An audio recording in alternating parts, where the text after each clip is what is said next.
Varions un peu. On va vous parler d'une mission, moi je trouve, qui fait rêver, extraordinaire, qui tient de la science-fiction DART, qui a été lancée ces jours derniers par une fusée Falcon 9 de la NASA et de SpaceX, en direction non pas d'une orbite autour de la Terre, non pas un satellite d'observation de la Terre, non pas un vol habité à la Pesquet. Non, cette fois-ci, il s'agit ni plus ni moins d'une mission kamikaze, d'une mission suicide. Autrement dit, voilà un engin lancé par la Falcon 9 qui va mettre à peu près 10 mois, parcourir 11 millions de kilomètres et aller impacter, heurter un astéroïde, un petit astéroïde, un gros caillou si vous voulez, de 160 mètres, pas plus gros si vous voulez qu'un gros immeuble, tout simplement pour voir quel va être l'effet de l'impact de cette sonde d'une demi-tonne à 24 000 km par heure. Va-t-elle modifier de façon visible la trajectoire d'un astéroïde? Le but de l'opération, vous l'avez bien compris, c'est d'étudier comment l'homme, avec sa technologie d'aujourd'hui, peut modifier la trajectoire d'un astéroïde qui menacerait de s'écraser sur Terre, provoquant, bien sûr s'il est très gros, une catastrophe. Parce que, on le sait, il y en a eu d'autres dans le passé. On va y revenir. Alors, quelle est la mission? Regardez bien. Donc, on a lancé DART. DART, ça veut dire fléchette, en quelque sorte. En direction, vous voyez, la sonde est ici, fait 20 mètres d'envergure avec ses panneaux solaires déployés, mais à bord, il n'y a rien. Il y a juste une caméra. En direction, il va aller rencontrer, vous voyez, ce gros caillou qui s'appelle Dimorphos. En fait, l'intérêt, c'est que Dimorphos, qui ne fait que 160 mètres de diamètre, est en orbite autour d'un caillou beaucoup plus gros qui s'appelle Didymos. Pourquoi vise-t-on le petit satellite et non pas le gros caillou? Ça aurait été beaucoup plus facile. C'est la question que l'on pose à Patrick Michel, qui est en quelque sorte l'auteur de cette mission et qui a été le directeur de l'Observatoire de Nice-Côte d'Azur et qui est très impliqué dans cette mission. Ben, il dit, écoutez, c'est un problème de bon sens. Qu'est-ce que l'on veut voir? On veut mesurer depuis la Terre quelles vont être les modifications apportées à la trajectoire d'un astéroïde.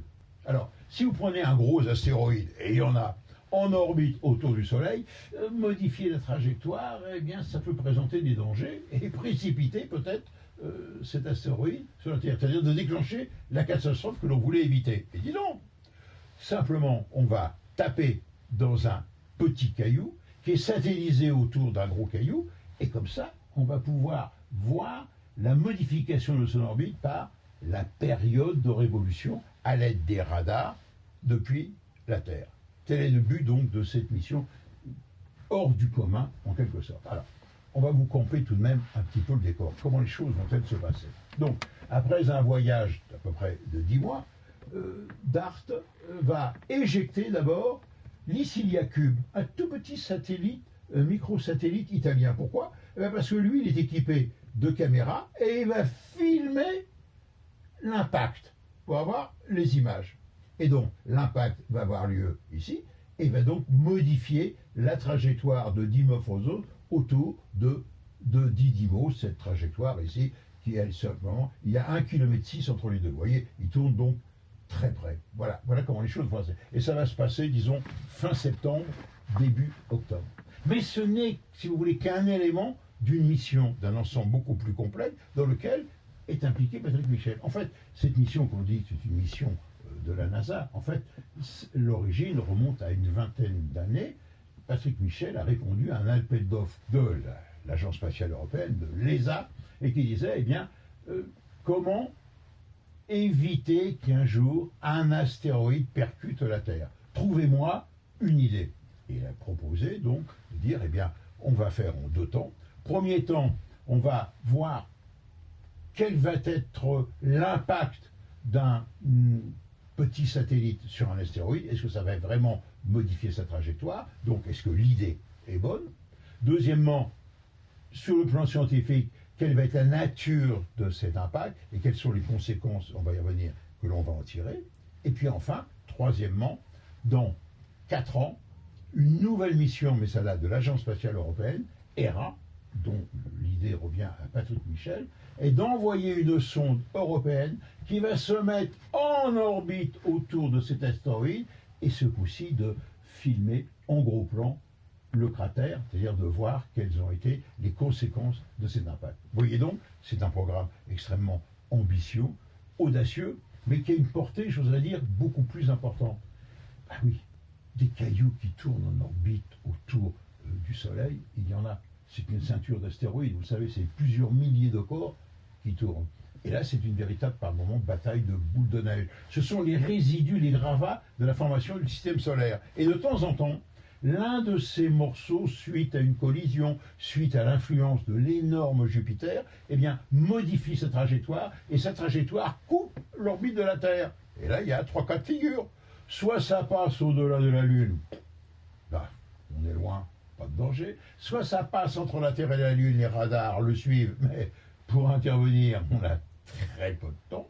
Et puis soit, eh bien, ça se rapproche dangereusement de la Terre, ça peut pénétrer dans l'atmosphère, et puis ça peut avoir, vous savez, des conséquences très graves. Je vous signale simplement pour mémoire qu'il y a 66 millions d'années, on dit que les dinosaures ont disparu, et on a dit l'une des hypothèses les plus vraisemblables, ça a été une modification complète du climat de la Terre, parce qu'il y a eu un nuage de poussière en orbite autour de la Terre, dû à l'impact d'une énorme météorite de 10 km de diamètre dans le golfe du Mexique, qui a fait bien sûr un énorme tsunami, vous l'imaginez, mais également qui a volatilisé beaucoup de matière, et cette matière a fait en quelque sorte un écran au rayonnement du Soleil, chute de la température, modification du climat de la Terre, changement de la biomasse, et les dinosaures, qui étaient des machines à brouter l'herbe d'une quantité énorme, eh bien, auraient disparu selon cette hypothèse.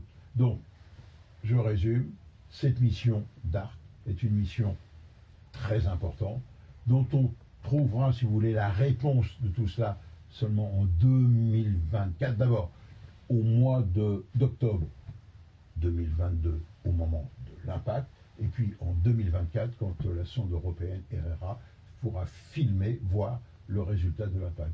Autrement dit, je résume, pour la première fois, l'homme a une technologie qui permet peut-être d'éviter une catastrophe naturelle.